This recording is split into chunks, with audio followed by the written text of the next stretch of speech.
I'm gonna talk about what I read for Asian Readathon and for Panelathon. Basically, it's everything I read in the month of May. For Asian Readathon, my intention was to read all of these books. Well, not necessarily all, but pretty much trying to get all of these books in. Really kind of putting an emphasis on reading what these books, possibly, and trying to see if I could fit this one in. And also, I read this book for the QPOC reading circle that I'm a part of. Basically, this took up like the first week, maybe the 2 weeks of May for me, so it took a while to have this sucker up because I felt it. And I decided, okay, I'm gonna read this next and get this done. And as the month progressed, I basically figured I would just stick to this one since it's a group book. And Cindy from Reads with Cindy, who was one of the creators and hosts of the Asian Readathon, basically said that this was a book that kind of encapsulated most of the challenges for the month. So I figured, like, okay, time is winding down. I will not be able to finish these. I was like, my plans had changed to be like, okay, so I'm gonna read this, I'm gonna read this, I've already read this, and I'll just read this for the rest of the month. And I looked at the font, I looked at the pages, I kind of started started reading the first chapter, and I was just like, okay, no, we're not about to finish this in like even a week, even if we're like doing nothing else. Like, all our free time is spent reading this book. Like, it's not gonna happen. So I'm just gonna devote a month, like coming up maybe August, July, August. We gonna see what I do, but maybe August. You know, I'm gonna pick this up and I'm gonna just like stick it out and read this because I'm really stoked to read this. This floppy bad bitch over here, but I'm really want to read this. These three I am going to have to save for another, maybe September. We'll see. Maybe I'll try and put these to read in September. I'm looking forward to reading them, and I just realized that all three of these are the start of a series. So I'm looking forward to starting these series. I've heard mixed reviews about Warcross. I haven't heard too many things about Ember in the Ashes. It seems like it's pretty good. I liked the first chapter that I read so far from it. I'm stoked about reading this. I'm stoked about reading this because superheroes, and I'm here for it. So let's do this. On to what I read for Asian Readathon. So I read 1,000 Beginnings and Endings, edited by Ellen O and Elise Chapman. I felt like going into an anthology, like, I don't like it because I don't really like short stories like that. I never really liked short stories because I always felt like I want like a full fleshed out story, and I feel like a short story is only gonna give me a little bit, and I'll be like, I want more of what this story has to offer. So I was just like, I don't know about this anthology and these short stories. But going into this, like from the first story, Forbidden Fruit, I got into it. I enjoyed it a lot. Forbidden Fruit was a really good one. It was a really great way to start this book. And I would say coming to the middle is where I feel like some of the best stories were. The stories in the middle that I enjoyed the most were The Land of Morning Calm, The Smile, Bullet Butterfly, although that was like really dark and gritty for me. Also Daughter of the Sun and Eyes Like Candlelight, although they were kind of tragic. Because I listened in on the Asian Readathon book discussion for this that Reads with Cindy did with the other hosts of the Readathon. Someone brought up that after the halfway mark of the book, the other stories got like really darker, sadder, although it just had like a lot more tragic endings. There were a few clunkers, laggers, plops in the water, like they just weren't like popping like that, like, but for the most part it was a really great anthology, and it's got me more intrigued about reading other anthologies. I borrowed it from the library. I was like, I'm gonna check it out, see if I'm be interested in actually like owning it, and I wouldn't say I would own it. I would check out the authors of this book, but I do not own this book. I wouldn't mind rereading again, reread some of the stories as like borrowing it from the library or reading it as an ebook. But physically, not interested in having it. And after that, also as a part of Panelathon, I read Infidel by Pornsock Pishashut and Aaron Campbell. This is my graphic novel for Asian Readathon and as part of Panelathon, and it worked out really well. So I read Infidel and I enjoyed it a lot. I got what it was doing with the themes of race as horror, racism and prejudice as in America and in American society. Like that, I appreciated that, I enjoyed it. The art style, the artwork definitely lends itself very well to being a horror graphic novel, or I think it's a comic book. It's actually a comic book, but this is like the first volume, I assume. I am not sure, but graphic novel. I don't know. I read some of the information at the back, and it seems like it came out as a serial comic, so it's not really a graphic novel. So this is just like a trade paperback, but I enjoyed it. I enjoyed what it tackled. I enjoyed how it went. We started following one, like how it progressed and it kind of twisted a little bit and just became something else. And I'm just like, I enjoyed it. And I'm hoping that they do have a sequel, they do more to this, because I feel like there's some more questions to be answered in this story, because they brought up a few things that kind of make me like, wonder like, is this for, like, is that true? Is this real? Is that going to be answered later, and like, can this be answered later? That they want you to anticipate being answered in another volume of this. So I would definitely pick this up and read this again. Next, as still a part of Asian Readathon, but also a part of Panelathon, I read The New World by Alice Cott. And I read The New World because one of our leads in this story is an Asian character. To be quite honest with you, I do not remember what his nationality or heritage is. I think they mentioned it briefly, or they might have alluded to it. I am not sure. He might be Japanese, but I don't want to misquote. But I will definitely be reading this again to be accurate about his heritage. But I do know for sure he is Asian. And I enjoyed the story a lot. Oh my gosh. The art style is so beautiful. It's so interesting. This story, I can see it on Adult Swim, Cartoon Network kind of thing. Like Cartoon Network on Adult Swim. Which it almost doesn't make sense, but it does. Because it just gives me like a kind of Steven Universe, Adventure Time kind of aesthetic, or kind of like art style aesthetic to it, while still being something that's really like Adult Swim-esque. But I love the story. The story is like this like post-apocalyptic future.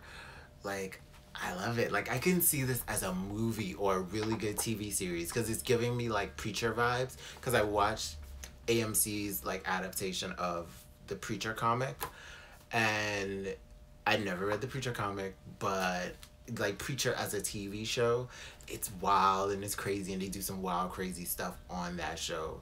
And I can see how something like that can be done in a comic book, and it's crazy to see it adapted on TV. And I think this could be adapted on TV. It's just that you need a channel. Like, you need a channel, you need a company, you need somebody who's just got the money. You need a HBO and Netflix who can adapt The New World into like a really big deal like series or just a movie, because this is beautiful. Like, it's so well done, it's so well thought out. Like, I'm gonna keep it real, they had like a bit of an insta-love relationship in here that felt, it was insta-love, but it's just like, it wasn't insta-love, and it was just like, oh gosh, I don't believe it. Like, I believe this shit, because it was like, it became insta-love, but it's like, I'm with it because it just felt real. It felt like, yo, we had love at first sight, and it makes sense. And it's just like, oh, I'm endeared. Like, I love the story. I'm endeared to it. I love the art style. I love this story. It was so good. I love her. I love them. I love them both. I think he's amazing. He has emotional intelligence. He has not let patriarchy, destroy his, like, emotional well-being. Like, oh my gosh. I love this book. It's so layered and so good. Research on Alex Scott. Not a lot, but just like a little bit. I don't know. I've seen a little bit of what's expressed. I might be wrong about what I've seen. He seems like he's very aware of social issues and he addresses it. So, and I can almost see it from the way he wrote this. It's like a really good, I love the story. It's a really good story. And I definitely say, oh my gosh, it's gotta be read. It's so good. It's so bloody good. Next, I read Blackbird by Sam Humphries and Jen Bartel. I wasn't fully in love with the story because I feel like the story could have been fleshed out, but I don't know if that's just a comic book thing and the comic book business where creators can only do so much work and could put so much work into a comic book. This is also how I felt when I read Black, the comic book, because I felt like there were panels that were missing because sometimes we would be in one place and then move to the next, and I felt like there was a panel missing that kind of bridged the two, because in this here there were moments of emotion where somebody was like stoic, then the next minute they're like crying, full face crying. Y'all needed to kind of like space it out a little bit so I can know that if this person was serious one minute, the next minute if they're hysterically crying, like it's like, can I get a little progress to that? Like at least one more panel that shows this person is getting verklempt and they're about to, and then when they bust out crying in the next panel, I get it. I understand why, because emotions and this interaction, like, but that's just probably more of a nitpick, but I enjoyed it. I enjoyed Jen Bartel's work. I enjoyed the world. I enjoyed the stories a lot. It is pure, I'm telling you, this is pure Jem meets Lisa Frank, and I live for it. I live for it. With some like, I don't know, Buffy the Vampire Slayer show thrown in, and some Charmed. I guess old school and new school Charmed. I don't know. I haven't fully watched a lot, the latest Charmed. Maybe a little Sabrina, Chilling Adventures of Sabrina. But I will say, after reading this, it has inspired me to do some writing.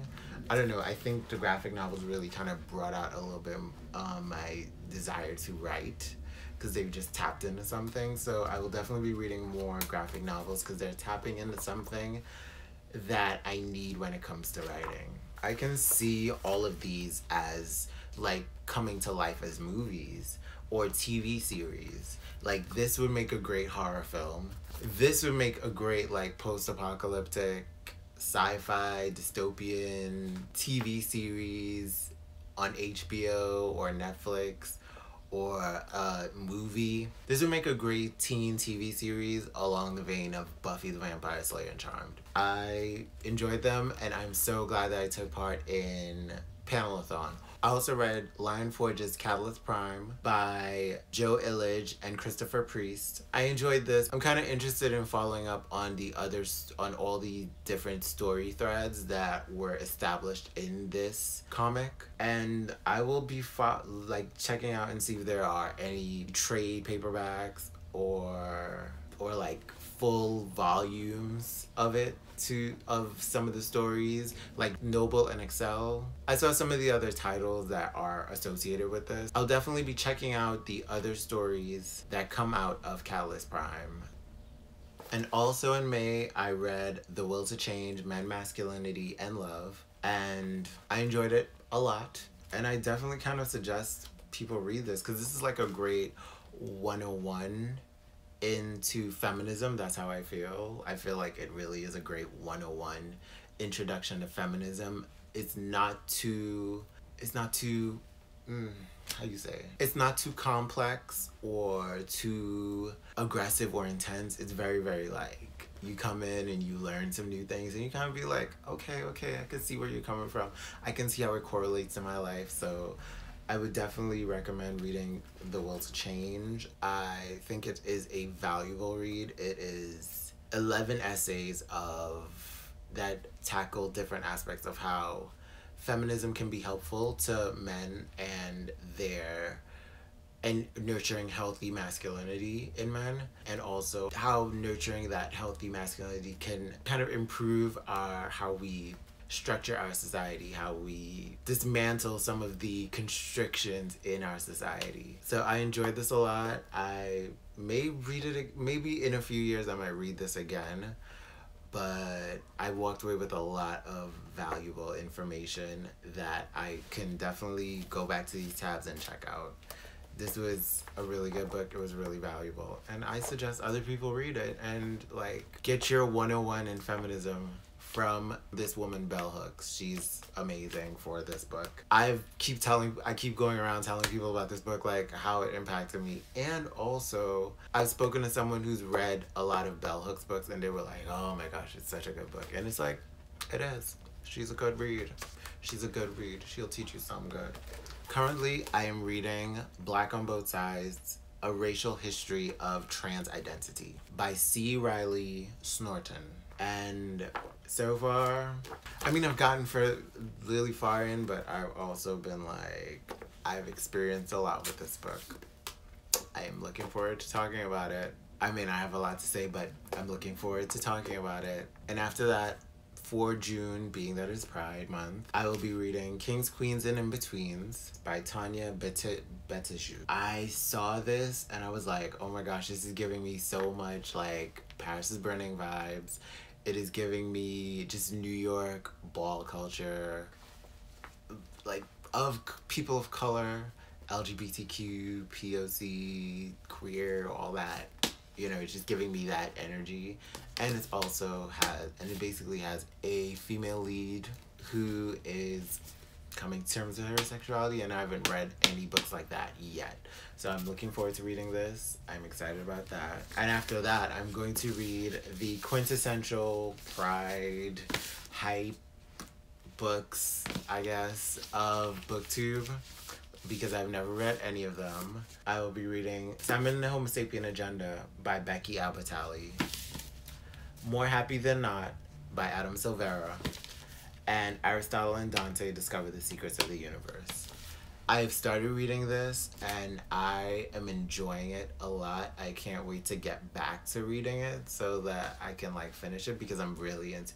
I've heard some stuff about it. Some of it, like I've read a few reviews on Amazon and people are like, oh, I'm so mad about this book because they made my child read it and I shouldn't have to read that because, and I was just like, okay, whatever, bigot, get out of my face. All the more reason to pick up this book, just because those 1 stars were just people who were just like, I don't agree and I shouldn't have bought this book because of that. I'm like, girl, get out of my face. This book is good. It's really well written. I like it. I'm connecting. I was engaged to reading it. So I'm looking forward to getting to reading this.